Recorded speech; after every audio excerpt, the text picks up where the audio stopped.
I can't sleep because of the disgusting noise you're making. If you want to throw up, do it outside. Oh, wait.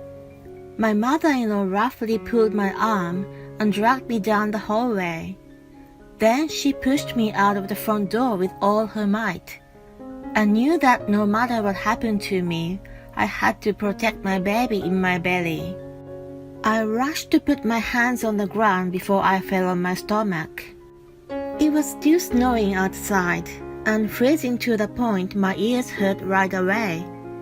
I wanted to go back inside immediately, but my mother-in-law looked down at me grimacing like a devil. "You're just being lazy, taking such a long maternity leave. Regardless of my condition, I worked, gave birth, and raised Jake. Your weakness has no excuse. I'm sorry, John. Please let me go back inside. Otherwise, my baby..." "Shut up. A weak mother can only give birth to a weak child. You will reflect on that and toughen up outside." She slammed the door shut mercilessly. The sound of the bolt echoed harshly in the cold air, and I realized that I had to stay out for the night. The tears on my cheeks quickly turned icy cold. Jake and I met in college.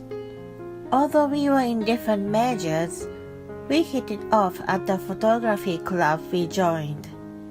We started dating shortly after we met and got married. We both have a job, but I'm on maternity leave right now. Right after starting my leave, I was well and surprisingly energetic.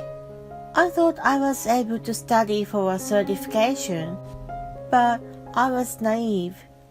Now I'm not so stable and can't even do the chores properly.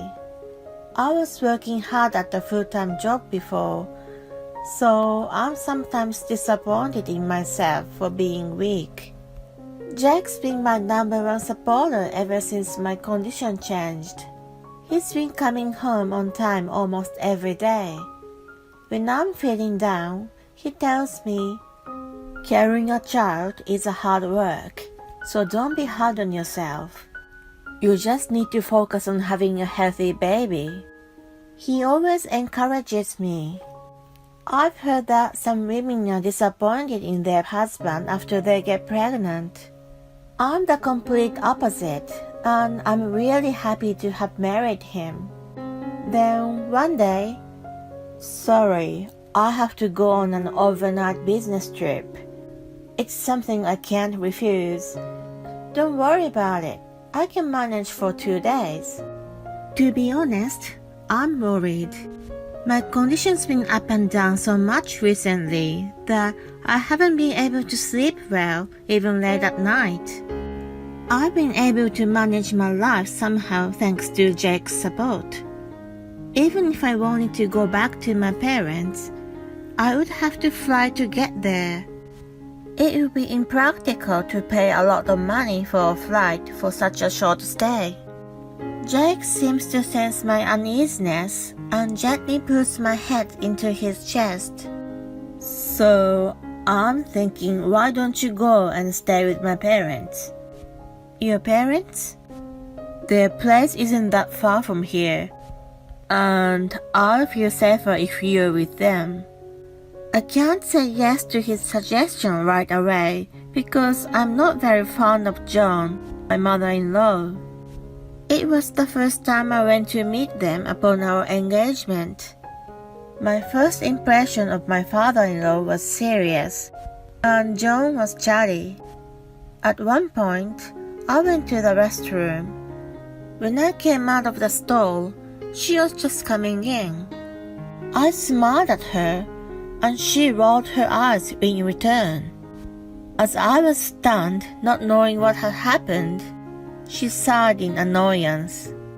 "I don't get what's so good about a plain girl like you.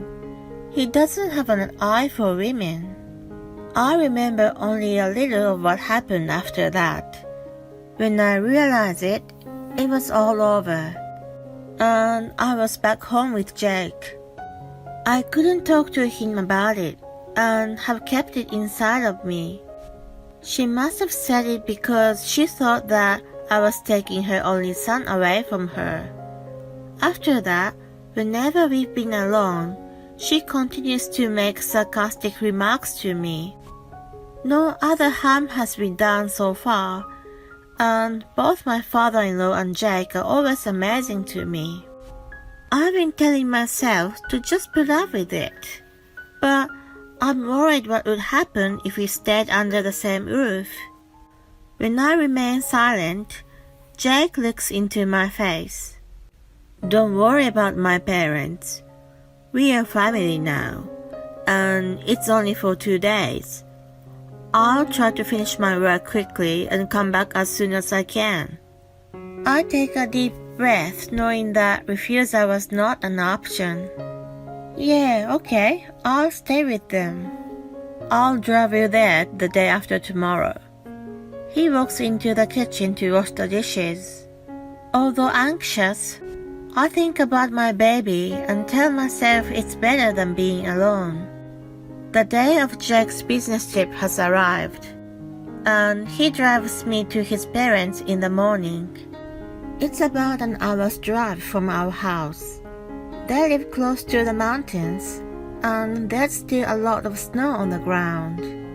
I spot a few people shoveling snow here and there. Soon, a large house with a red roof came into view. My father-in-law David is waving at the porch. Next to him, John stands looking indifferent. Hi Sheila, long time no see. Yes, it's been a while. I'm sorry for barging in on you so suddenly. No problem at all. Where's your bag? Here, please look after her. Wait, come in and have a coffee with us. I have a train to catch. Honey, I'll call you later. Jack gives me a peck on my lips and gets in his car and drives away. It's the usual gesture, but the look I get from John is ice cold. It's the worst possible start, but I have to get through it anyway. With a sinking feeling, I follow David and enter the house. Immediately, a wave of nausea came over me.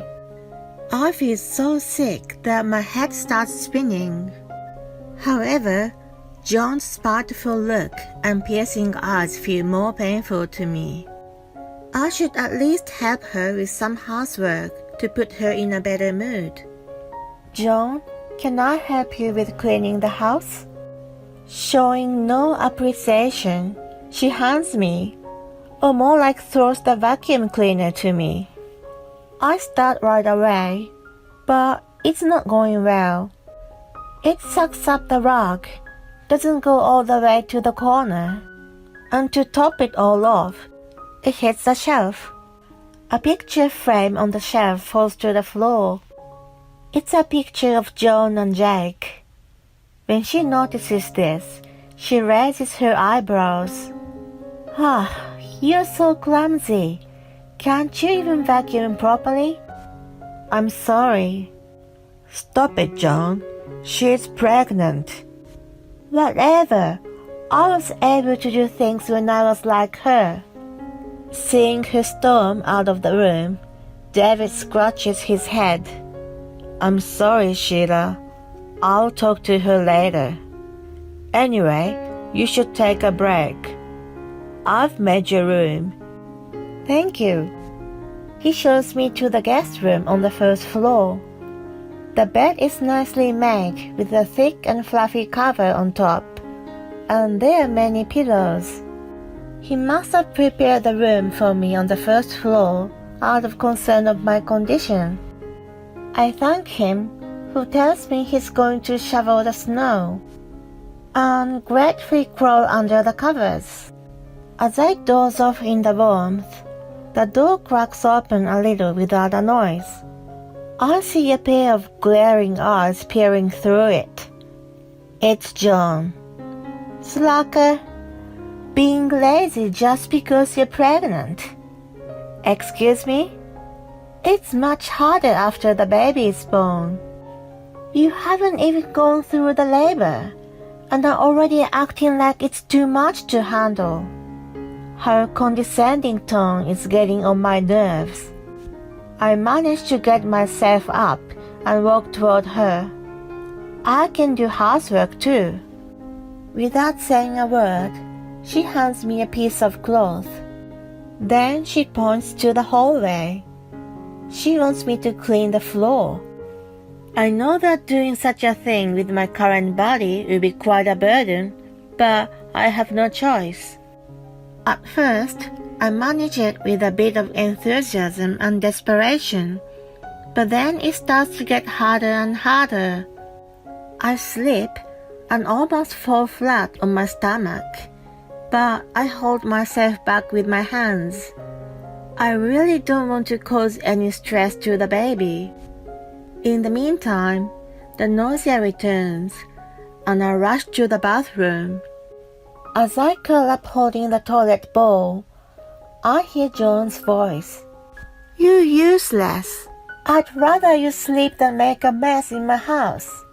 She disappears into the living room. I can't say or do anything, so I crawl back into my room. I shrink under the cover and try not to think about anything. Eventually, I fell asleep. It's the middle of the night. I wake up feeling nauseous and cower in the bathroom. David had left a sandwich and some tea in a thermal for me, but I can't even look at them. I gag and gag, but nothing comes out. Bitter saliva mixed with gastric acid spreads in my mouth, which only adds to the sick feeling. I'm crying and waiting for it to subside. Then I hear a heavy sound, like someone stomping down the stairs. The door to the bathroom, which I forgot to lock, opened suddenly. I can't sleep because of the disgusting noise you're making. If you want to throw up, do it outside. Oh, wait. John roughly pulls my arm and drags me down the hallway. Then she pushes me out of the front door with all her might. I knew that no matter what happened to me, I had to protect my baby in my belly. I rush to put my hands on the ground before I fall on my stomach. It's still snowing outside and freezing to the point my ears hurt right away. I want to go back inside immediately, but John looked down at me grimacing like a devil. "You're just being lazy, taking such a long maternity leave." Regardless of my condition, I worked, gave birth, and raised Jake. Your weakness has no excuse. I'm sorry, John. Please let me go back inside. Otherwise, my baby. Shut up. A weak mother can only give birth to a weak child. You will reflect on that and toughen up outside. She slams the door shut mercilessly. The sound of the bolt echoes harshly in the cold air, and I realize that I have to stay out for the night.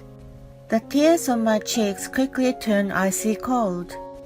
I think about where to get help, but I know it would be dangerous to walk around the unfamiliar place.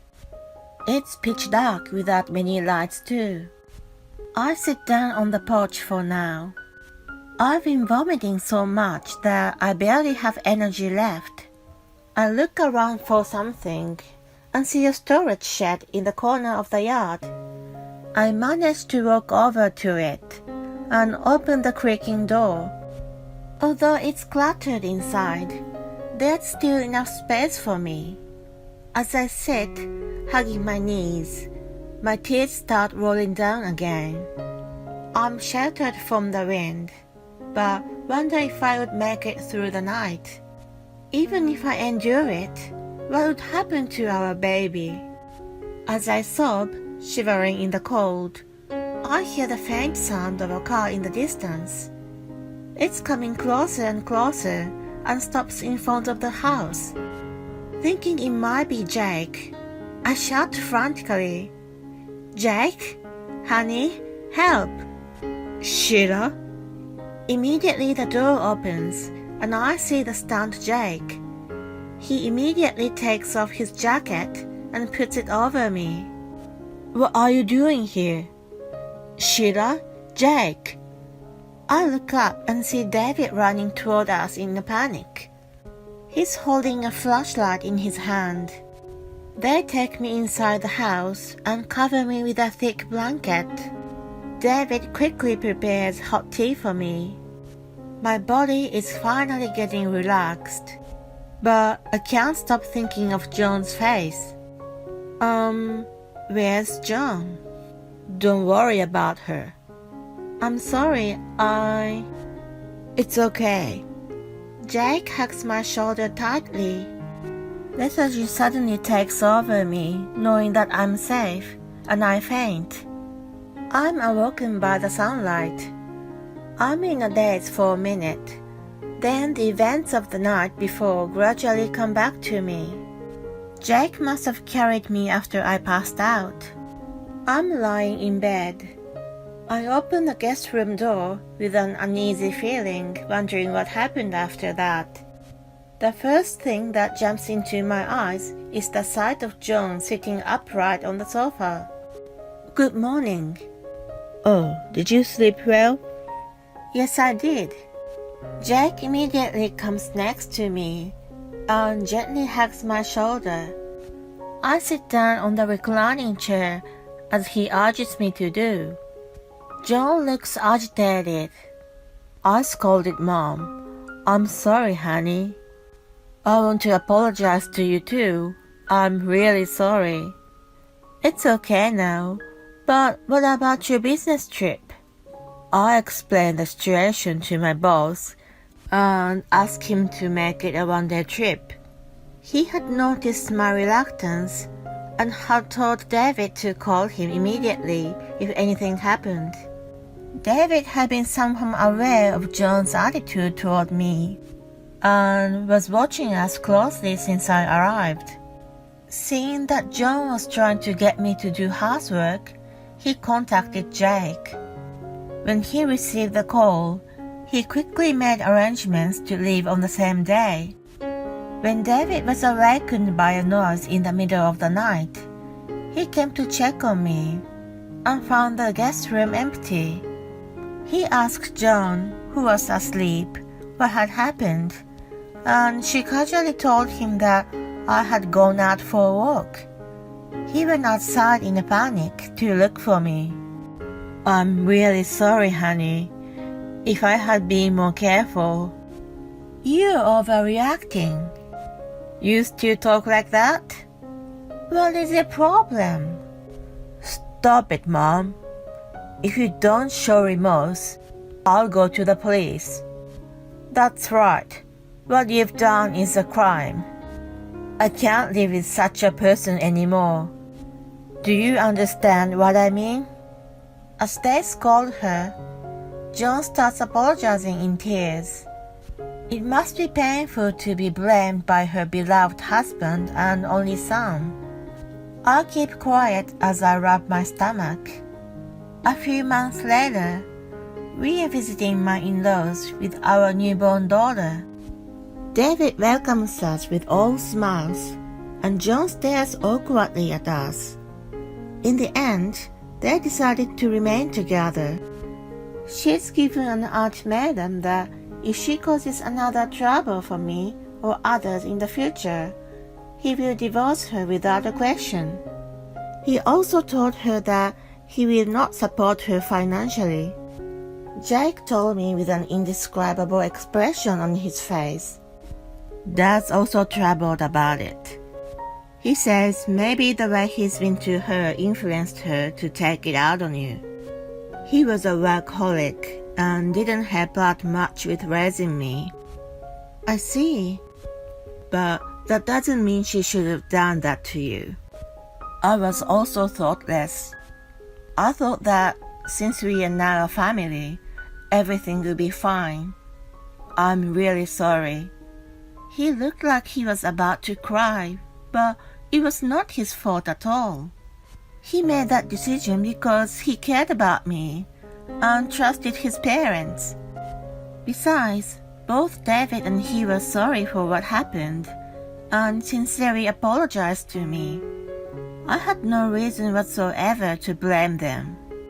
Although I've been visiting my in-laws several times since my daughter was born, John keeps looking at me with frightened eyes. I guess she's afraid to do something wrong, which will change her life completely. What she said to me makes me think that she might have been abused by someone while she was pregnant. Still, as Jake said, it is not a reason to do the same to others. Rather, because she had a bad experience, she needs to break the negative chain of events. We have to have that kind of mindset.